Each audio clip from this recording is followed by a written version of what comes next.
Hello everyone, কেমন আছো? আশা করি অনেক ভালো আছো। কিন্তু দেখো, আমি একটুও ভালো নেই। আমার সত্যি কদিন ধরে খুব মন খারাপ।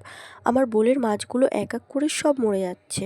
তো আগের দিন দুটো ভিডিও দিয়েছিলাম, আমার মলি ফিশগুলো মারা গেছিলো। কোনো কারণ ছিল না, এমনি মারা গেছিলো। তো আজকে আবার আমার কালার উইন্ডো এই ইয়েলো কালারের ফিশটা মারা গেছে। তো আমি ফার্স্টে বুঝতে পারিনি কি হয়েছে। দেন আমি জলটা ঘোলা দেখে নোটিস করলাম মাছটা মারা গেছে। তো কিভাবে আমার মাছগুলোকে আমি বাঁচাবো, তোমাদের যদি জানা থাকে অবশ্যই আমাকে কমেন্ট করে জানিও। আমি মাছগুলোকে খুব যত্ন করে রাখি, ওদের টাইম মতন খাবার দেওয়া, অক্সিজেন দেওয়া, এগুলো খুব দায়িত্ব সহকারে আমি পালন করি। দেখো, ওর পেটটা একটু ফোলা ফোলা লাগছে। তো ওর পেটের মধ্যে কি হয়েছে, আদৌ ওর পেটে ডিম আছে কি না সেটা আমি এখন দেখব। ওর পেটটা চিরে দেখব।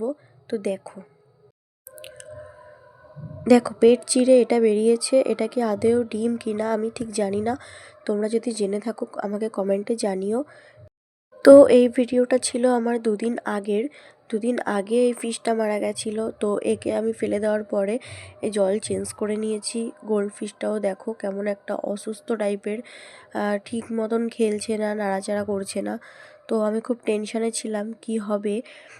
তো তারপরে ওদের জলের মধ্যে ছেড়ে দিয়েছি। তোমাদের সঙ্গে আমার আরেকটা কথাও শেয়ার করা হয়নি। আমার যে ব্ল্যাক মলি ফিশটা ছিল সেটাও আজ থেকে 3 দিন আগে মারা গেছে। তো খুবই কষ্ট হচ্ছিল, যার জন্য আমি ভিডিওটা করতে পারিনি। জল চেঞ্জ করার পরে আমি একভাবে গোল্ড ফিশকে দেখছিলাম। আমার মনে হচ্ছিল আমি ওকেও বাঁচাতে পারবো না। তো আজকে সকালে আমি ঘুম থেকে ওঠার পরে দেখলাম ও জলের ওপর মরে ভেসেছিল। তো ওকে আমি হাতে নিলাম, হাতে নিয়ে দেখলাম, হাতে নিয়ে মনে হচ্ছে ও এখনও বেঁচে আছে। তো বেশি টাইম হয়নি ও মারা গেছে, হয়তো আধা ঘন্টা 1 ঘন্টা হবে। কিছু টাইম আগেও যদি আমি দেখতাম আমি ওকে যে কোনো কারণভাবে আমি বাঁচাতে পারতাম। তো এখন আর আমার কিছু করার নেই। খুব মনটা খারাপ লাগছিল সকালবেলা ঘুম থেকে উঠেই এটা দেখলাম। আর ও সত্যি আমার ফেভারিট একটা ফিশ ছিল আমার কাছে। একদম অন্যদের থেকে অনেকটাই আলাদা ছিল। ওকে যেদিন ফার্স্ট টাইম নিয়ে আসে সেদিন আমি জানতামও না। আমার হাজব্যান্ড আমাকে এটা সারপ্রাইজ দিয়েছিল। তো তার জন্যই ওকে একটু আমি বেশি ভালোবাসতাম। তো আজকে যে আমার সঙ্গে এরকম একটা ঘটনা ঘটবে আমি একটুও ভাবিনি। তো দেখো ওর পেটটা প্রচুর ফোলা। তারপর আমি হাতে নিয়ে দেখছি পেটের এখানটা নীল নীল একটা কিছু একটা দেখা যাচ্ছে। আর ওর গায়ে একটা বেশ নালা নালা টাইপের হয়ে গেছে। তো আমি ওর পেটটা কেটে দেখলাম। দেখো, ও ছোট্ট একটা পাথর খেয়ে ফেলেছে যেটা ও হজম করতে পারেনি, তার জন্যই ও মারা গেছে। তো ওকেও আমি এদিক ওদিক কোথাও ফেলবো না। কিছুদিন আগে তোমাদের ভিডিও দিয়েছিলাম আমার ব্ল্যাক অ্যান্ড হোয়াইট মলি ফিশটাকে আমি বাড়িতেই রেখে দিয়েছি, আগানে বাগানে কোথাও ফেলিনি।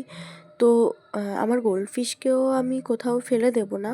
তো গোল্ড ফিশকেও আমি ঠিক ব্ল্যাক অ্যান্ড হোয়াইট মলিকে যেখানে রেখেছি তো ওর পাশেই আমি গোল্ড ফিশকে রাখবো। দেখো, এখানে আমার ব্ল্যাক অ্যান্ড হোয়াইট মলিকে রেখেছিলাম। তো এর পাশে দেখো অনেক জঙ্গল হয়ে গেছে। তো ওকে রাখার জন্য ফার্স্টে আমি এটা পরিষ্কার করে নিচ্ছি। দেন আমি পরিষ্কার করা হয়ে গেলে এখানে গর্ত করে নিয়েছি।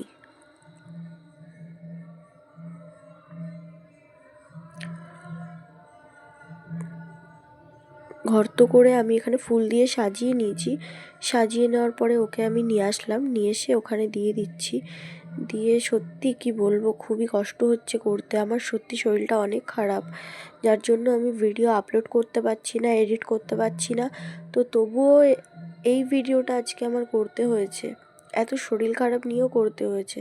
তো আমি মাটি দিয়ে ওকে ঢেকে দিলাম। এখানে মাটি দেওয়ার পরে মাটির ওপরে আমি ফুল দিয়ে সাজিয়ে দিয়েছি। ও আর মলি ফিশ দুজনে যেখানে থাকে যেন খুব ভালো থাকে। তো আমার খুবই কষ্ট হচ্ছে। দেখো, পাশেই মলি ফিশ রয়েছে আর এখানে আমি ওকে রাখলাম। তো আর কিছু আমার বলার নেই। তো এটা আমার সঙ্গে দুপুরবেলাতে হয়েছে। আর এখন রাত 8টা বাজে। এখন আমি হঠাৎ করে দেখলাম আমার উইন্ডো ফিশ খুব একটা অক্সিজেন নিতে পারছে না। বাট কেন যে আমার সঙ্গে বারবার এরকম জিনিসটা হচ্ছে আমি একটুও বুঝতে পারছি না। দেখো, আমি যার জন্য খাবার দিয়েছি ও খাবারও খাচ্ছে না, উল্টে যাচ্ছে। ভালো করেই তোমরা দেখতে পাচ্ছ।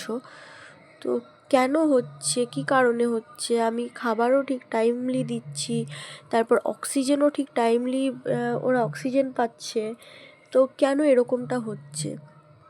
আজ 2 মাস হয়ে গেল ওরা আমার কাছে রয়েছে। ওদেরকে নিয়ে আসার পরে কোনো প্রবলেম হয়নি। ফার্স্টে আমার ব্ল্যাক অ্যান্ড হোয়াইট মাছটা মারা গেল। ব্ল্যাক অ্যান্ড হোয়াইট মাছটা মারা যাওয়ার পরে এক এক করে সব মাছগুলোই মারা যাচ্ছে। তো সত্যি বলতে মনটা অনেক খারাপ, শরীরটাও এদিকে খারাপ, কিছুই করতে ভালো লাগছে না। তো কি বলবো, দেখো ও চেষ্টা করছে, বাঁচার জন্য চেষ্টা করছে, বাট পারছে না। তো আমি বলবো ও যেন সুস্থ থাকে, ও যেন ভালো হয়ে যায়। তোমরাও প্রার্থনা করো ও যেন ভালো হয়ে যায়। তো আর যদি ভিডিওটা ভালো লাগে তো লাইক, কমেন্ট, শেয়ার করো আর সাবস্ক্রাইব করে দিও। আমি নতুন নতুন মাছ নিয়ে আবার আসবো। তোমরাও ভালো থেকো।